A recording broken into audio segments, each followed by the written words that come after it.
Mientras Maximiliano salía de la capital para cazar mariposas en Cuernavaca, Carlota asumía las riendas de México, con lo que se convirtió en la primera y única mujer en la historia en gobernar el país, implementando diversas reformas, demostrando tener una mente brillante y una habilidad política impresionante. Muy a diferencia de su esposo, que desde su estancia en Europa ya era conocido por ser pusilánime e influenciable en extremo, por lo que la verdadera mente detrás del imperio era la emperatriz Carlota.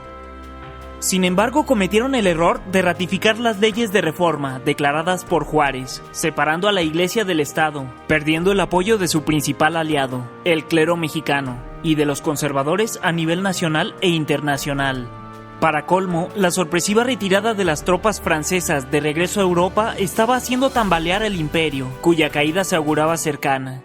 Confiando en sus habilidades políticas, Carlota decidió partir hacia Europa, sin sospechar que esta brillante mujer estaba a punto de perder completamente la razón. En el puerto de Veracruz, se negó a abordar el barco francés Emperatriz Eugenia, hasta que no se retirara la bandera francesa y le fuera colocada una bandera imperial mexicana. Quizá quería evitar dar la impresión de estar fugándose del país. Todo dependía de ella ahora. En Europa fue recibida improvisada y fríamente por la sociedad, que estaba al tanto de la situación en México. Incluso Napoleón III, quien había asegurado antes que su ayuda nunca faltaría, se negó a verla. Pero la perseverancia de la princesa obligó a Napoleón III a reunirse con ella 2 días después, aunque en realidad el emperador francés no quería ni podía ofrecer ayuda. Los hombres que había traído de México habían caído ante el ejército prusiano. A Carlota se le ofreció un vaso de naranjada, su bebida predilecta, y es aquí donde se da su primer indicio de locura. Después de tomarla, comenzó a gritar en un ataque de histeria, acusando a Napoleón III de haber envenenado la bebida para librarse de ella. Después del infructífero encuentro, Carlota se reunió con cuanta persona pudo, pero no dejó de recibir negativas, considerándolas un fracaso de ella misma. La princesa, destacada por su garbo y elegancia, era para entonces un manojo de nervios, casi no dormía y se sentía constantemente acechada por Napoleón III. La emperatriz intentó entrevistarse con el Papa en Roma, donde protagonizó vergonzosos episodios delirantes, asegurando que Napoleón III era el mismo diablo y que todas las personas en Roma habían sido contratados para acabar con ella. Carlota logró entrevistarse con el Papa, pero este le recordó la ratificación en México de las leyes de reforma. Se negó a prestar ayuda. Carlota, la mujer que había dado tanto y hecho de todo para salvar al imperio, furiosa, desesperada y extremadamente tensa, ya no pudo más y sucumbió a la locura. Durante los 2 días siguientes no comió ni tomó nada, en un obvio delirio de persecución, pues según ella Napoleón III había envenenado toda la comida, y se dice que incluso durmió en la biblioteca de la Santa Sede ante el temor de ser atacada, siendo la única mujer en haber dormido ahí. En uno de los capítulos más insólitos, se llegó a decir que por alguna razón había metido las manos en el chocolate que el Papa estaba a punto de tomar, para después meter su otra mano en una olla de sopa hirviendo, desmayándose de dolor. Lo cierto es que para esas alturas, la conversación favorita de toda Europa era la repentina locura de la emperatriz. Días después, se negó a comer otra cosa que no fueran nueces, que ella misma se aseguraba no tuvieran ninguna fisura en la cáscara, y forzaba a su camarista a cocinar solo enfrente de ella, por lo que en su cuarto se tuvo que colocar una estufa. En otro hecho insólito, Carlota empezó a tomar agua únicamente de las fuentes públicas. Carlota ya casi nunca dormía y tampoco confiaba en nadie. Su familia contrató expertos en trastornos mentales para que curaran a la emperatriz. Por desgracia, los procedimientos de la época consistían en aislarla completamente y bañarla constantemente con agua helada, lo que definitivamente sirvió para que perdiera completamente la razón. La ayuda que Carlota prometió nunca llegó, y Maximiliano, arrinconado en la Ciudad de México, solo pudo recordar las palabras de su familia. Debes ser enterrado en México antes que dejarte humillar por la política francesa. Finalmente, el emperador fue capturado en Querétaro al negarse a abandonar a los suyos, y poco después fue pasado por las armas. Sus últimas palabras fueron «¡Viva México!», siendo el poético final de aquel extranjero que, en la opinión de sus contemporáneos, no supo gobernar, pero supo morir.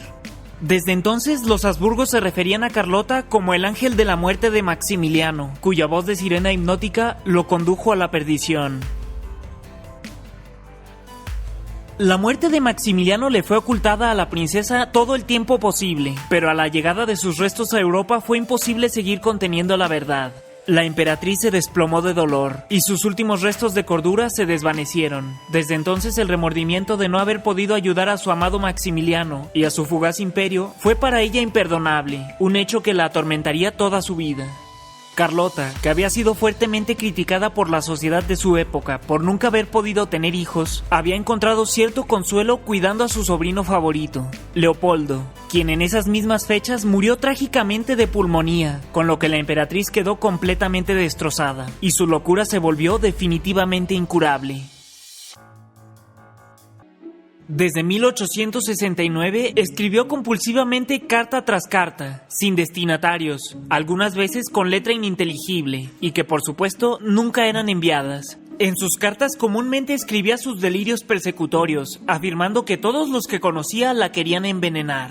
En otras cartas decía ser Charles, el general en jefe del ejército del cielo, que además no entendía por qué todos le hablaban de una tal Carlota, que jamás había conocido. Quizá la desdichada princesa trataba de explicarse a sí misma un mundo que ya no comprendía. Insólitamente, el castillo donde Carlota se encontraba recluida se incendió repentinamente. Los testigos afirmaron que la reacción de la emperatriz al ser rescatada fue estallar en carcajadas, gritando «¡Hermoso!», bastante similar a Nerón al incendiar Roma. Reubicada en un nuevo recinto, Carlota a menudo se dejaba llevar por la ira, rompiendo todas sus posesiones, excepto aquellas de la época de emperatriz de México. Además, solía tocar el piano con una sorprendente destreza, principalmente el himno de México. Carlota a menudo conversaba consigo misma o con interlocutores imaginarios en 5 idiomas, cambiando de idioma varias veces en la misma frase. Su tema favorito era México.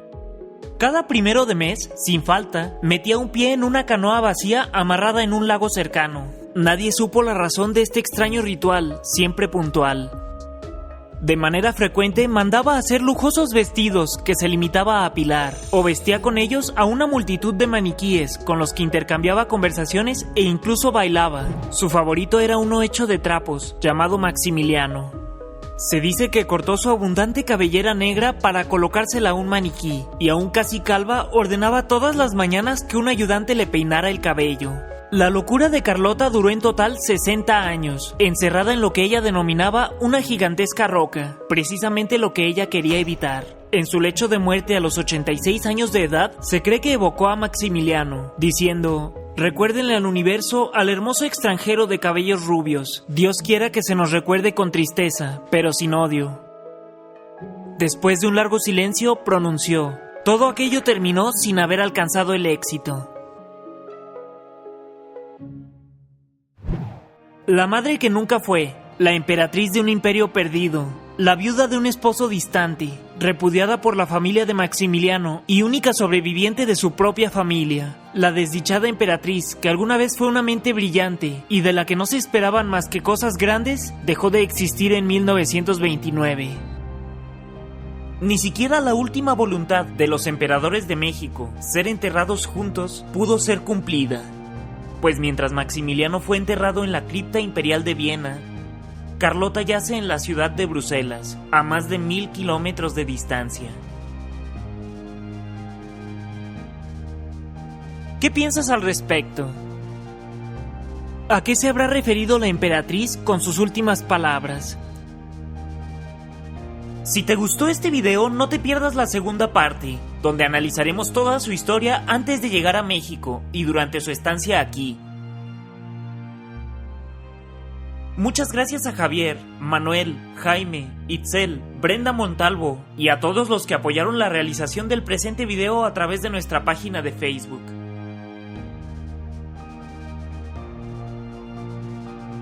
Muchas gracias también a Juan Pablo, Patti Lips, Gabriel, Ramiro, Fernando Villalobos, Luis, José, Peter y a todos los que participaron en nuestra actividad semanal en Facebook. Para mí, Watchers, yo soy Snooty Aaron. Hasta la próxima.